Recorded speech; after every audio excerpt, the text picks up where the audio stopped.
At precisely 6:02 on a Sunday morning, the shrill scrape of metal against concrete yanked me out of the best sleep I'd had in weeks.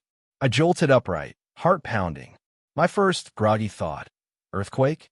My second, sharper thought, could it be a burglar? But as I peered through the slats of my bedroom blinds, I realized it wasn't a natural disaster or even some random intruder. It was Brenda from the Homeowners Association, shamelessly dragging a dolly loaded with boxes across my driveway. Let me say this up front. I've never been one to pick fights, especially not with authority figures in the neighborhood. I'm just a middle-aged homeowner who likes his Saturday afternoons quiet and his Sunday mornings even quieter.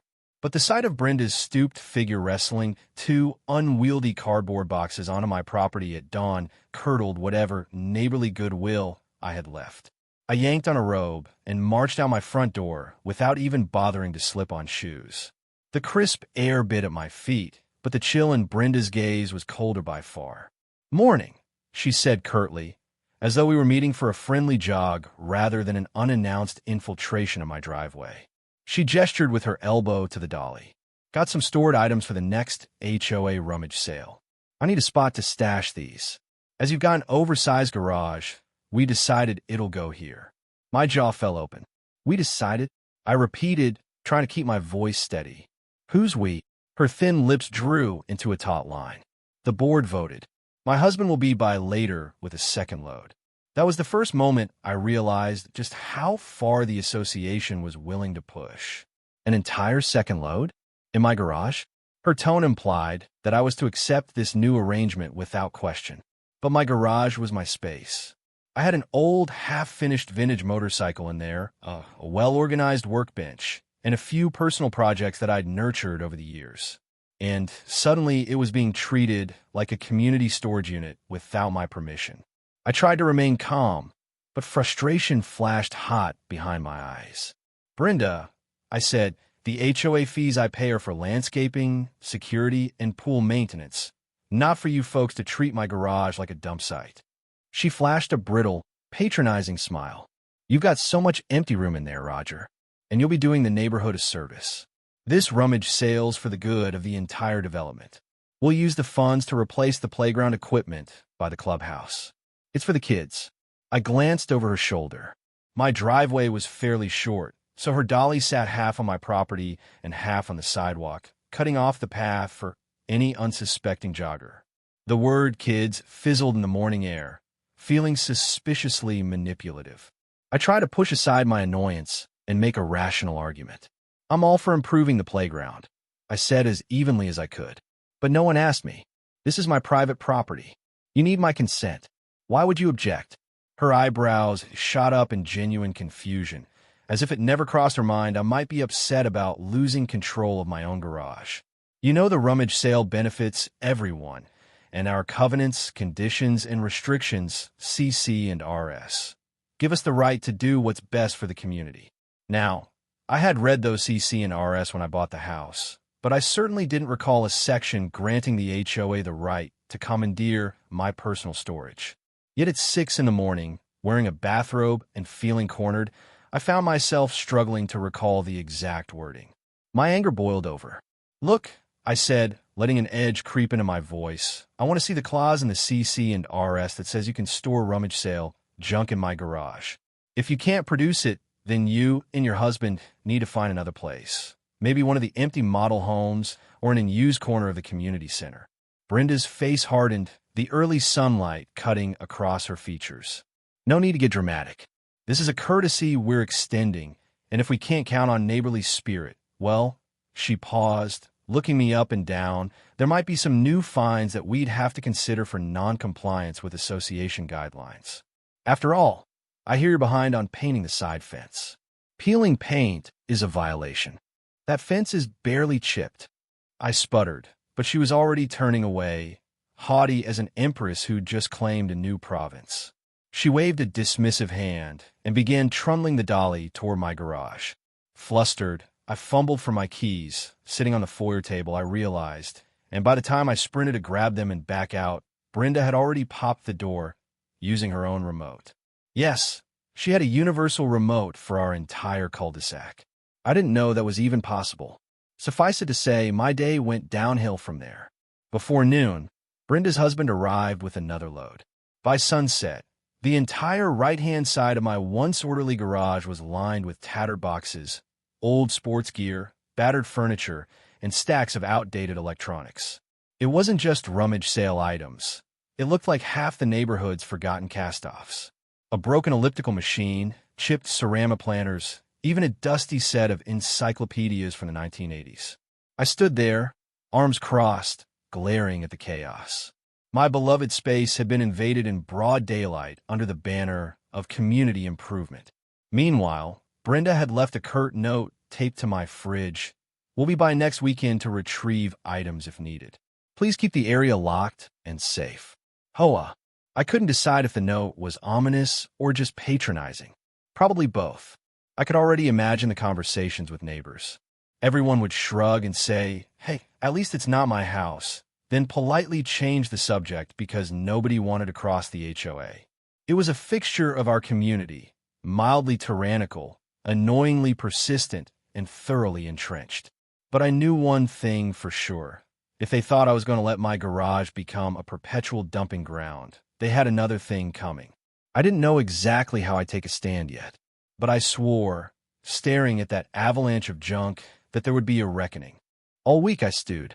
Every time I pulled into my driveway, I dreaded unlocking the garage, knowing I'd be greeted by the looming stacks of the HOA's rummage sale discards. My workbench was unreachable. My half-assembled 1978 Honda motorcycle project, a father-son endeavor I'd inherited when my dad passed away, was barricaded by 3 mismatched chairs and a plastic bin stuffed with water-damaged board games. My treasured sanctuary had become a war zone of clutter. I made a few polite phone calls to members of the HOA board to see if we could resolve the issue. But my attempts were politely stonewalled with generic lines like, "We'll have to see what Brenda says," or "We'll need to review the motion from the last board meeting." The fact that I'd never actually approved any motion for using my garage didn't seem to matter. My requests for an urgent board discussion were met with irritated sighs and the phrase, "We'll try to put on the agenda for next month's meeting." Next month? By that time, the rummage sale would come and go, leaving me either stuck with the leftover junk or forced to store it until the next sale. The entire notion made my blood pressure rise, and I'm no spring chicken. I have to keep an eye on that kind of thing. It's not good for a man pushing 50 to be so stressed over a mountain of worthless bric-a-brac. But that's how HOAs work. Slow, bureaucratic, and maddeningly unconcerned with personal boundaries once they interpret some rule in their favor. I was about to resign myself to biding my time until the next board meeting when I discovered the final straw, a wide puddle of oil seeping across my pristine floor. At first, I thought it was from my old Honda engine, but the color looked too different. This was thick, black, filthy oil. Then I realized it was coming from a battered lawnmower propped on a rickety crate. Probably hadn't been serviced in years, and now was hemorrhaging fluids onto my garage floor. I nearly lost my mind. I'd spent a fortune having that cement floor sealed a year ago. Sure, it wasn't brand new, but it was clean and free of major stains, until now. Tapping my foot against the cool cement, I felt a wave of disgust. The association's rummage sale junk was literally leaving a mark on my property.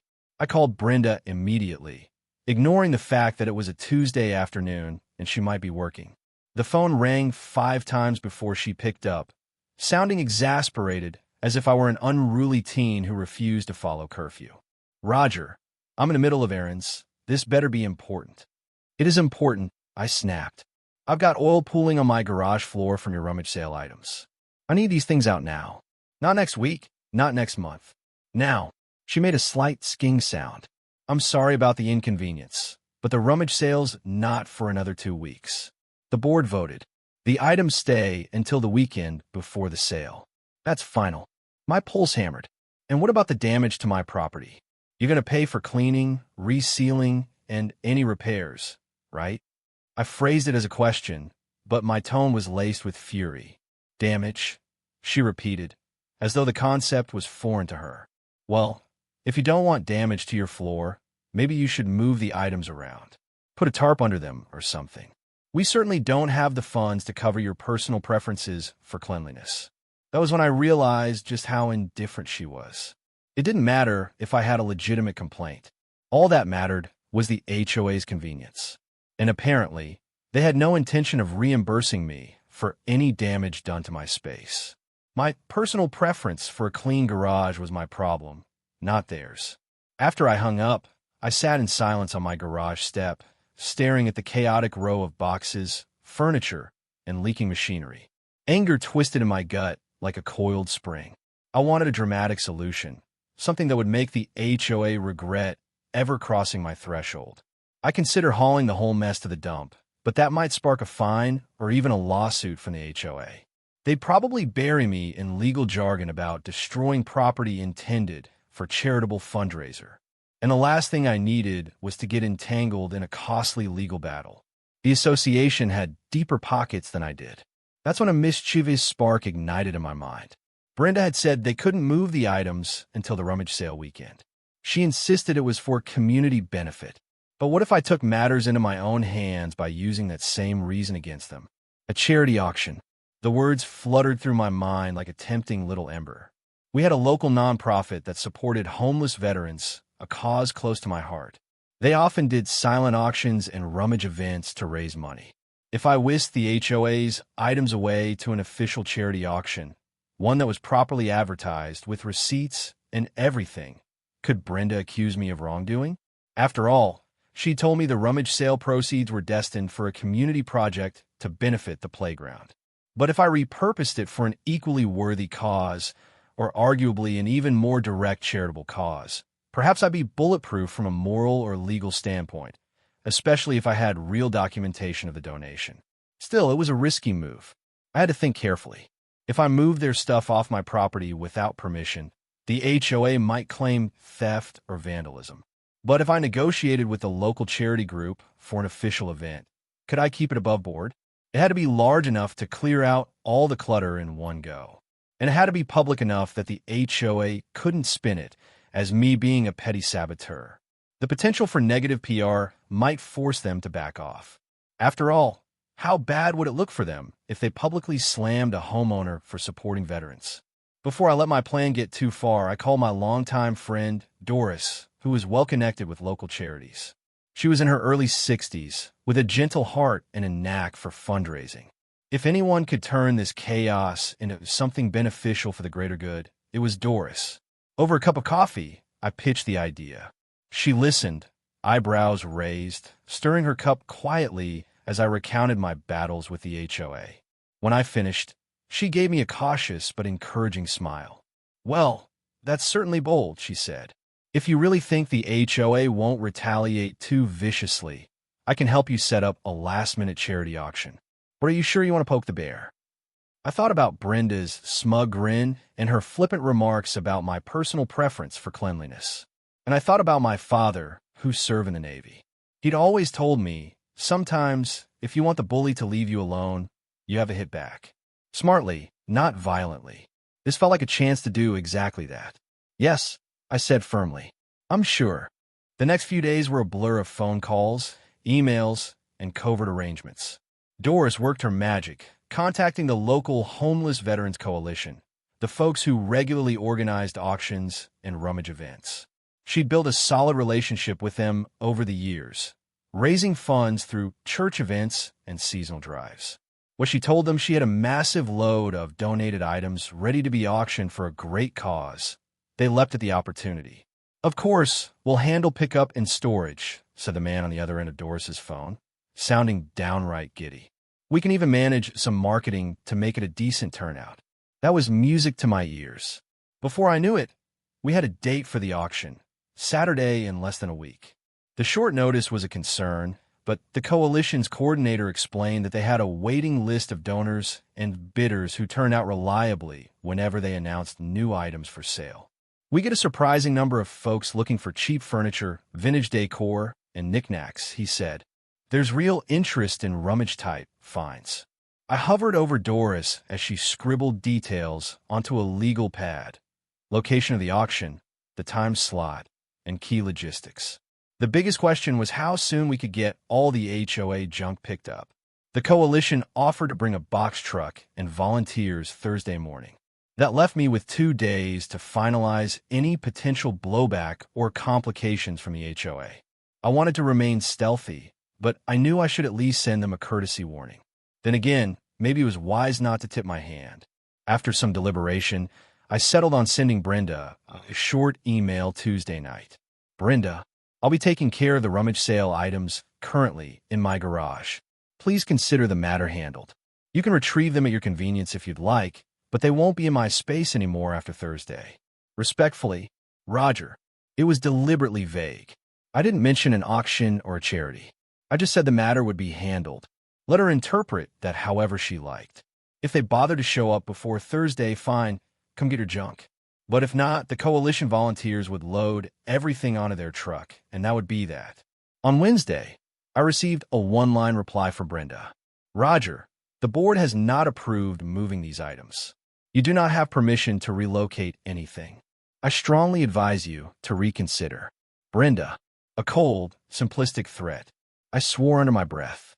My heart pounded with adrenaline as I considered the next step. Part of me worried they might show up with a security officer or file a complaint with the local police, labeling me as a thief. But then, I reminded myself that these items were basically worthless cast-offs, not personal valuables.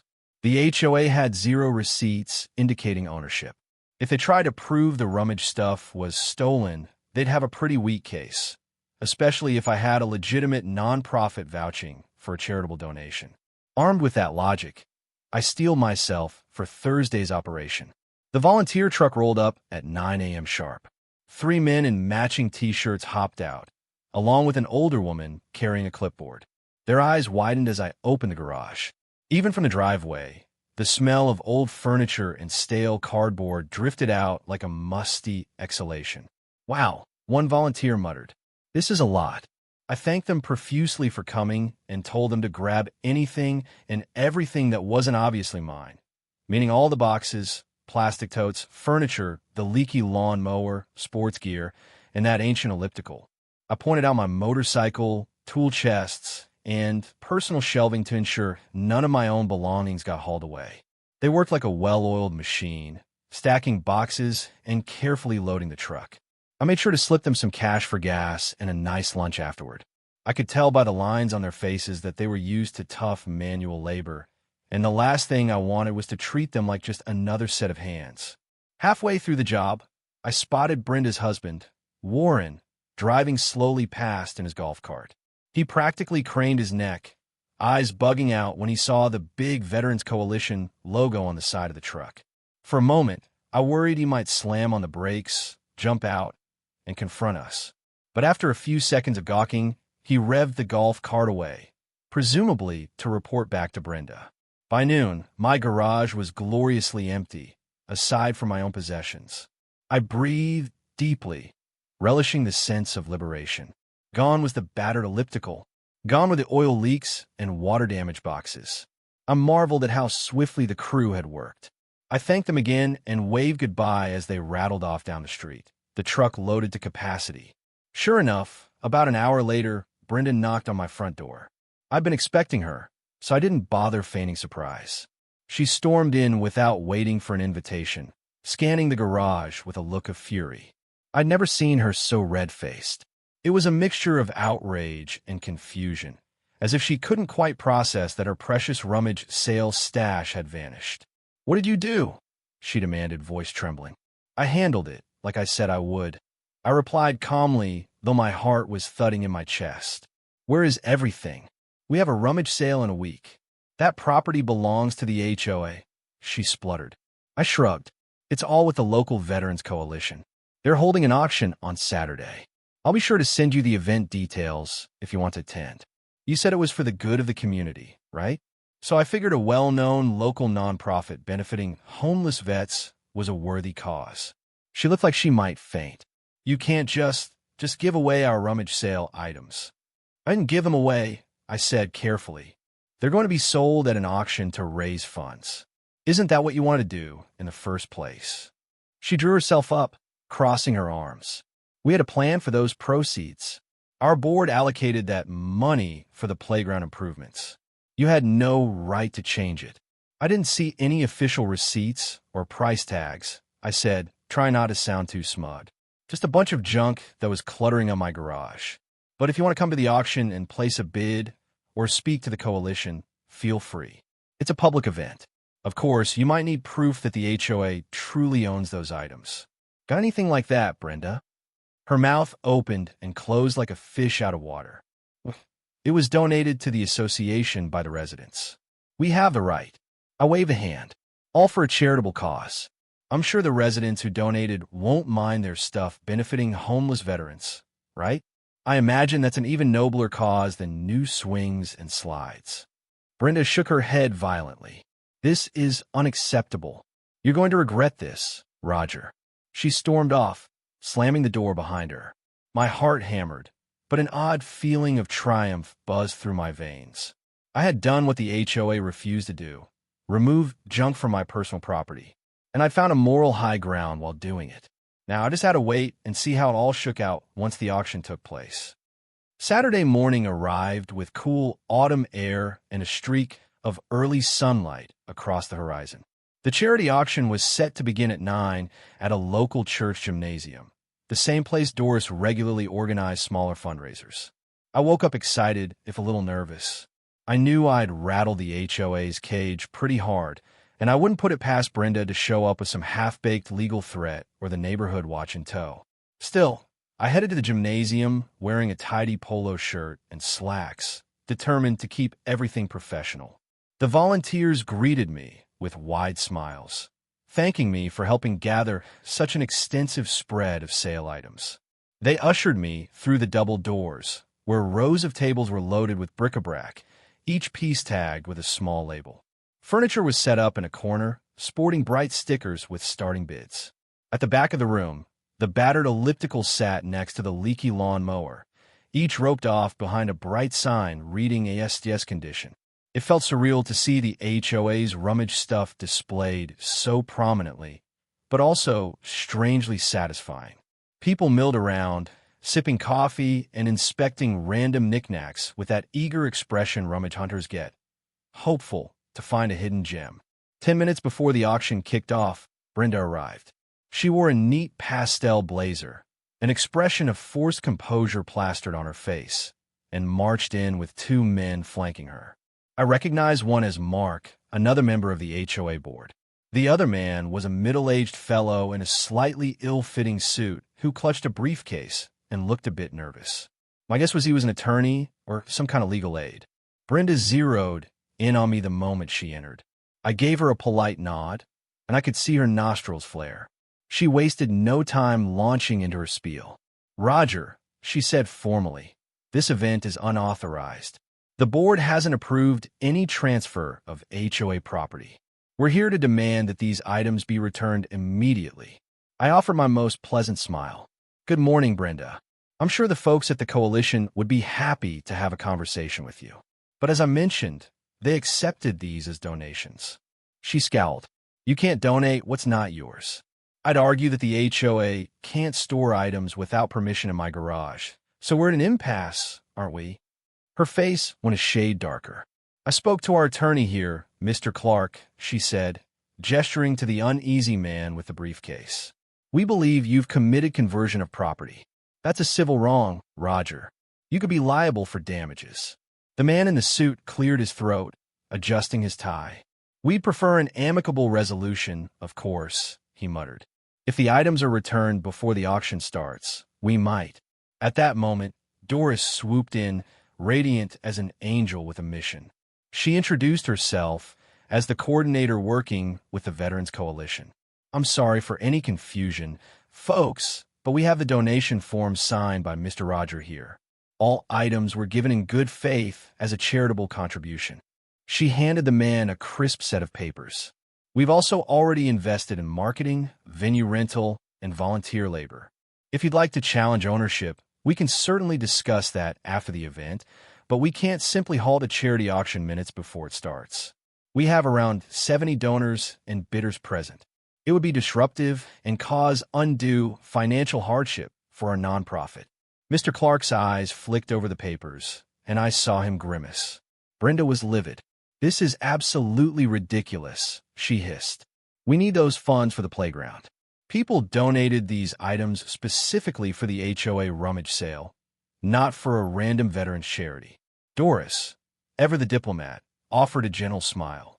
If your neighbors wanted to donate to the playground, perhaps they can do so directly to the HOA fund. But these items are here now, with receipts officially processed for the coalition. Our nonprofit is recognized by the state, and everything is above board. So let's not make a scene. The man in the suit sighed and turned to Brenda. Legally speaking, we'd have to prove that these items were never truly Roger's to give, and that the donors explicitly restricted their donation to the HOA rummage sale. That's complicated. We could try to file an injunction, but the event is already underway. We'd risk negative publicity. He trailed off, clearly aware of how messy and expensive this could get. Brenda looked like she wanted to scream. But with dozens of people milling around, including local reporters who occasionally covered church or neighborhood events, she seemed reluctant to cause a scandal. In a last-ditch effort, she locked eyes with me. "If you have a shred of decency, you'll donate the proceeds to the HOA." I merely tilted my head. "Brenda, I don't control the proceeds. They go directly to the Veterans Coalition. It's a legitimate 501c3. So if you want a portion of the funds, you'd have to ask them. But I suspect they'll want to keep their charitable donations for homeless veterans, not private playground equipment." She sputtered, looking to Mark for support, but he just shrugged uncomfortably. The chaos around us intensified as the MC, a jovial older fellow with a microphone, began calling attention to the first items up for auction. People gathered around, excited to bid on antiques and random decor. Some folks even eyed that elliptical, though I wondered if they realized how battered it was. Eventually, Brenda and her entourage withdrew to the side, conferring in hushed, frantic tones. Meanwhile, I joined Doris near the front. The MC started the auction with a flourish, describing the mission of the Veterans Coalition and how every dollar raised would go to housing vouchers and job assistance programs. Applause rippled through the crowd. I felt a surge of pride. Even if this was partly a scheme to get back at the HOA, it was also genuinely helping people. That felt better than anything else. The morning progressed, item by item, table by table. Bid sheets filled up. The battered elliptical didn't go for much. Some enthusiastic tinker snagged it for a low price, probably hoping to fix it up. The lawnmower had a few watchers, but eventually sold to a gentleman who said he'd use it for parts. Furniture pieces garnered the most attention, particularly a vintage dresser and a curious ottoman that had this charming 1960s pattern.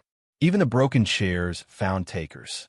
From the corner of my eye, I saw Brenda occasionally stepping up to a table, frowning at the bidding process, perhaps calculating how much money the HOA was losing out on. Every time an item sold, the volunteer official would ring a tiny bell, and there'd be soft cheers. It was all surprisingly lively. Even I caught a few neighbors from my subdivision wandering in, presumably curious about the commotion. Some recognized the items. Maybe they'd donated them. If they were upset that the money wasn't going to playground, they didn't show it. In fact, a couple neighbors patted me on the back, whispering, "Good for you, man," under their breath. I found out later that at least a few folks were never that enthusiastic about the rummage sale in the first place. They only donated because Brenda guilt them. Perhaps they were relieved to see a worthwhile, charitable cause benefiting from their stuff instead. By noon, most of the big-ticket items had been sold. Doris looked positively glowing as she tallied up the receipts. The final total would take some time to calculate, but from the growing stack of checks, it was evident the coalition had done well. Brenda, at last, sidled up to me, her face tight with anger. "This isn't over," she muttered. "You'll be hearing from the HOA about compensatory damages. We're going to pass a special assessment to replace the funds we lost." I refused to be intimidated. "You do what you must, Brenda," I said quietly. "Just keep in mind that I have pictures of the oil damage, the lack of permission for storing in my garage, and an entire neighborhood of people who know how the HOA strong-armed me. Maybe reconsider how this'll look if you drag me to small claims court." She pursed her lips, face turning scarlet, then turned on her heel and marched away. The man in the suit jogged after her, rummaging nervously in his briefcase. And Mark just shook his head, giving me a resigned shrug before he followed. I exhaled, realizing my hands were shaking slightly. Confrontations always left me rattled, even when I felt justified. But at least the items were gone, sold, and I was rid of them. Whatever legal nonsense Brenda threatened, I was ready to stand my ground. The day after the auction, my phone rang off the hook. It started with a call from Doris, brimming with good news. The Veterans Coalition had raised over $4,500 from the items gleaned from my garage. That amount might not fix an entire playground's worth of equipment, but for the coalition, it was a huge boost to their budget. They planned to invest it in short-term housing vouchers and job training programs for a handful of local veterans. The gratitude in Doris's voice made my chest swell with pride. Next came a call from a local community paper. Word had spread about the unusual series of events. An HOA forcibly storing rummage items in a private residence garage, which then ended up at a charity auction. The reporter, a pleasant woman named Sandra, was eager to hear my side of the story. I spoke cautiously, not wanting to stoke more drama, but I did confirm the basics. The HOA had dumped items in my garage, I donated them to charity, and I felt the money had gone to a worthy cause. Sandra chuckled, scribbling notes. This might spark some lively conversation about HOAs in our letters to the editor, she said. Thank you for your time, Mr. Roger. And kudos to you for supporting the veterans. Not long after, I got an email from Brenda with formal notice in the subject line. My stomach did a little flip as I opened it. It read, Roger, pursuant to the HOA bylaws, we are hereby issuing a notice of violation for unauthorized disposal of association property. The board is considering fines to the amount of $2,000 to compensate for the lost revenue from our rummage sale. Additionally, you remain non-compliant on the matter of your side fences peeling paint. We request that you address these issues immediately, or the board may pursue further action. Brenda, I felt my blood pressure spike. A $2,000 fine for lost revenue. How did they prove that? The rummage sale hadn't even happened yet, and there was no guarantee it would have raised that kind of money. It was pure speculation. As for my fence, the peeling paint was trivial, and they knew it. This was retaliation, plain and simple. I decided to respond calmly. Brenda, I did not dispose of any property inappropriately. The items were removed from my garage, where they were kept without my permission. If the HOA intends to seek compensation, I would encourage the board to provide documentation showing the value of these items, a record of the original donors, and the explicit condition that they be used solely for an HOA sale. As for my fence, I've previously scheduled repairs and repainting for next month with a local contractor. Attached is a copy of the estimate and the confirmed appointment date. I trust this will resolve that matter. Regards, Roger. With that, I attached a PDF of the painting estimate and pressed send. Then I waited, feeling tense and defensive. Part of me worried they might escalate to a lawsuit or place a lien on my home. HOAs have powers that boggle the mind, and sometimes they go to extremes.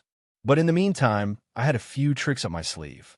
First, I contacted the local city code enforcement office just to confirm that the HOA had any right to store property in my garage.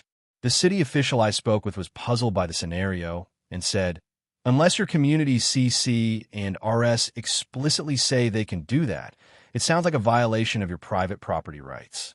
He suggested I review the CC and RS carefully. So I spent a tedious evening combing through the thick binder of rules. Sure enough, there was no mention of forcibly commandeering a resident's personal garage for HOA events. If anything, the CC and RS mandated that each homeowner keep garages tidy and free of debris. Ironic, considering the association had forced me to store their junk. Secondly, I compiled every scrap of evidence I had. Photos of the boxes blocking my project motorcycle, the oil stains on the floor, the note Brenda left, and the email chain culminating in her notice of violation. I organized them into a neat digital folder. If the HOA wanted a fight, I'd be ready. A few days passed without further word. I learned from another neighbor that Brenda was trying to spin the situation in the monthly newsletter claiming unfortunate mishandling of rummage donations by a homeowner. That same neighbor winked and said most people were on my side. We saw how they dumped all that junk in your garage at 6 in the morning, he told me. And honestly, the new playground equipment can wait. The old stuff isn't nearly as bad as Brenda makes it sound. Still, I expected a nasty confrontation at the next HOA board meeting. When I showed up, the tension was thicker than a Mississippi summer. Brenda glared daggers at me from across the table. But as the meeting progressed, it became obvious her usual allies were lukewarm on the matter. A couple of board members seemed uncomfortable with what had happened, muttering that perhaps they should have asked for permission before using my garage. One board member even mentioned the local coverage in the community paper, saying it wasn't great PR for the association to appear heavy-handed.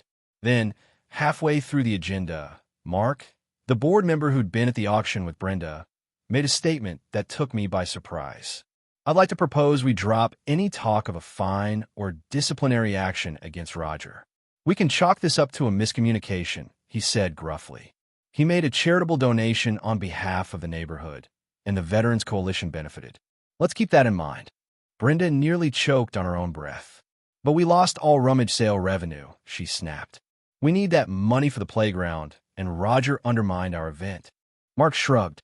We might still do a smaller rummage sale next month. Or we can fundraise in other ways, barbecue tickets, a car wash, maybe even a direct donation drive. Let's not blow the budget just because we lost one rummage sale. The room buzzed with murmurs, some nods of agreement. It hit me then.